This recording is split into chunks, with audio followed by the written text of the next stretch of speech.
This piece has a few tricky spots that definitely need some careful drilling in your practice. So just a note about kind of the whole piece to start though. Generally the bow stroke you're going to want to use for most everything in this is that kind of grab and release that will really get you a great ring. So what I'm talking about here, I'm making sure I've got a good hold on the string and then I just let it go, okay? So you might practice a bunch of these first. And just to contrast this with the opposite, what you don't want to go for is this kind of sound. Right now my weight is in the string the whole time as opposed to releasing.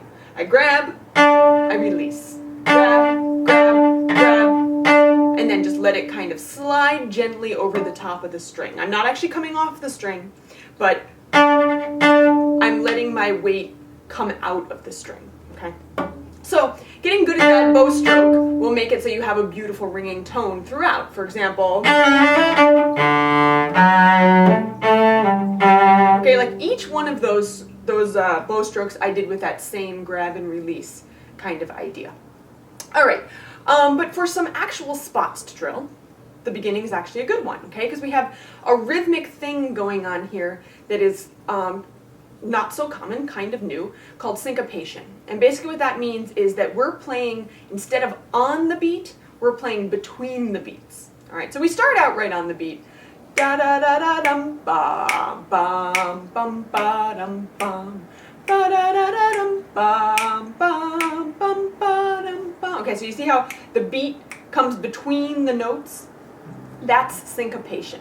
And to really have a convincing rhythmic feel in our syncopation, we need to still feel those beats inside of the notes. So the way I like to practice it is to just say, huh. So it's going to look like this.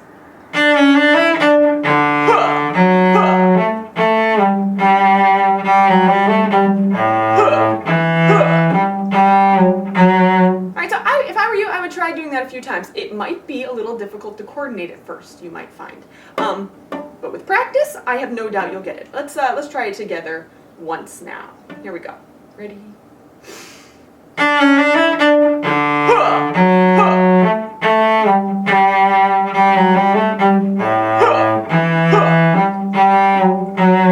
Okay, so once I actually play this in context, I'm not going to say huh out loud, but I'm going to say it in my head or feel it in my heart. Okay, so I've still got a really strong sense of that beat being there, even though there's nothing on it.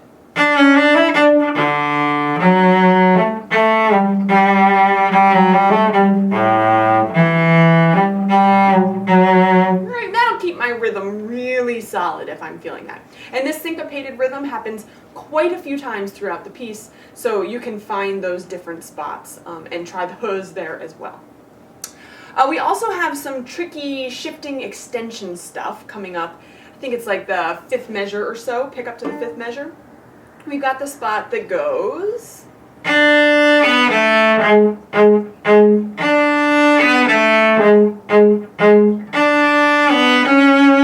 Okay, now what I did there, it's really the same group of notes 3 times with 3 different fingerings. Which may seem like a royal pain, but it's good for you. So here's what we do. The first time, starting just in first position, I make a little shift to lower second position. So now my 4th finger is on a G sharp. Then I just turn over to the A string. My 3rd finger is ready to go on a D natural, and I extend back from there. Staying right in that extended position. Now the next one, I start in the same place with my 3rd finger in an extension. But then when I get here, I close the extension and bring my 3rd finger back to first position. Okay, so let's try that again. We're starting on an up bow, 4th finger D. Little shift. 3rd finger, extend back. 3rd finger, extend back, but now close it. And of course your thumb is going to move when you close it. Okay, one last time. This is a tricky spot. 3,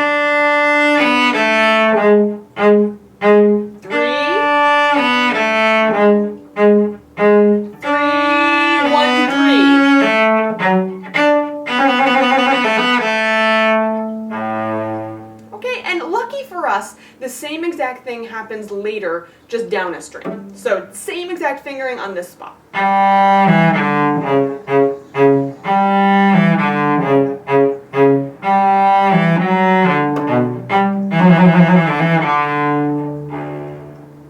Okay, and please do make that last note of the phrase nice and light.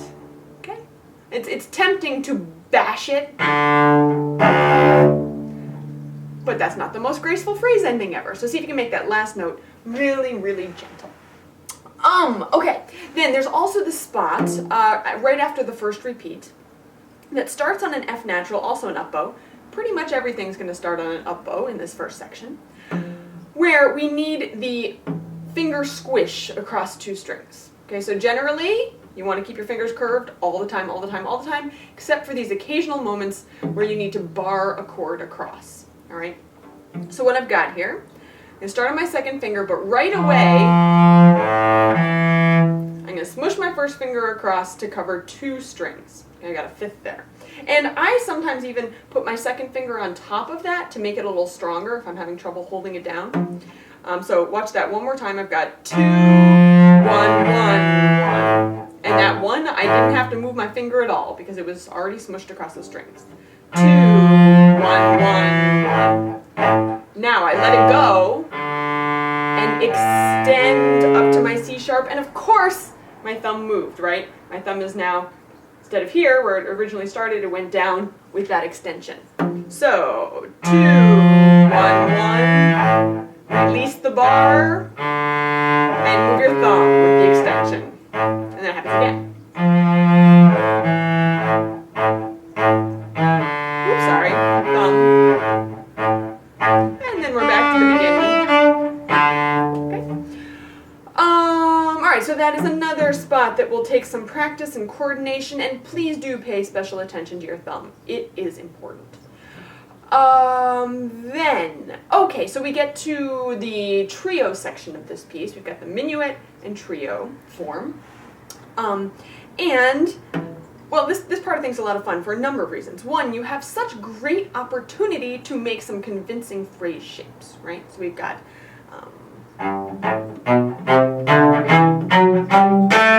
you see, you can get a really nice crescendo going through that scale. Now, here's the spot we just arrived at, where I choose to do a slightly harder fingering, because, again, I think it's good for me, develop my technique. So instead of doing open strings in first position, I like to shift to second position. So, shift, shift. Okay, watch that one more time. It's the coordination of the shift with the bow. You got to be kind of quick about it, but it's mainly the issue is you need to make sure you've arrived at the new position before your bow moves. Okay, so it's just a coordination between bow and finger thing. Shift, shift. Okay, and then we've got another nice phrase moment. Shift, shift. Okay, so that one too. Instead of playing the open strings, I like to go down to second position. One more time that section. So we started at the very beginning with a nice crescendo.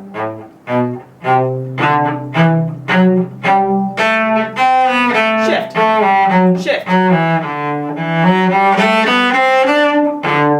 Shift, shift. Okay, then a nice scale coming down. Some syncopation.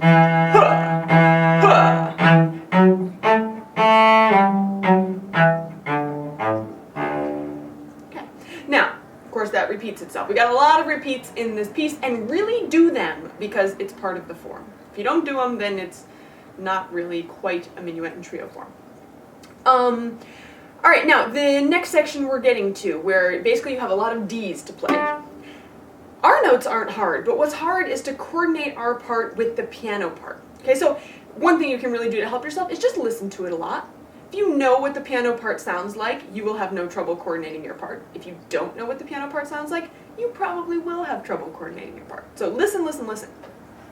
But the other thing you can do is count, all right? And I like to count in a slightly strange way right here, because instead of saying the numbers for most of it, I'm going to say the word piano, okay? Because I got 2 eighth notes And the word piano happens to have 2 syllables, so it fits well. And that reminds me that I need to listen to the piano. So, I start out 3, 1. Piano. Piano. Piano.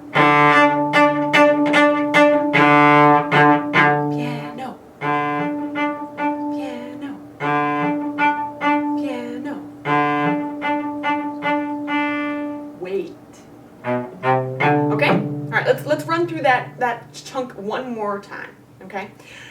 You would notice I played the first time here on the A string, second time up here on the D string. I think it's a nice color change. It's kind of boring if we just keep it here the whole time, right? So you can try that with me too. So I'm starting out 3, 1. Piano. Piano. Piano.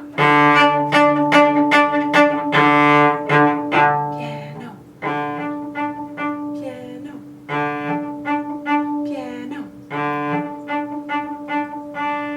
Wait. Shit. Sorry, I wasn't ready for that one. But yes, that's the same fingering moment right there.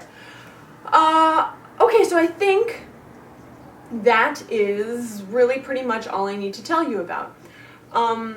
I will play the whole thing through once now, slowly, and I'm not going to do repeats, even though I told you need to do repeats. Because it's true, you need to do repeats, but it's just going to take too long for right now. So here is the no repeat, kind of slow version. And if you'd like to play along with me, please do. Okay. Ready?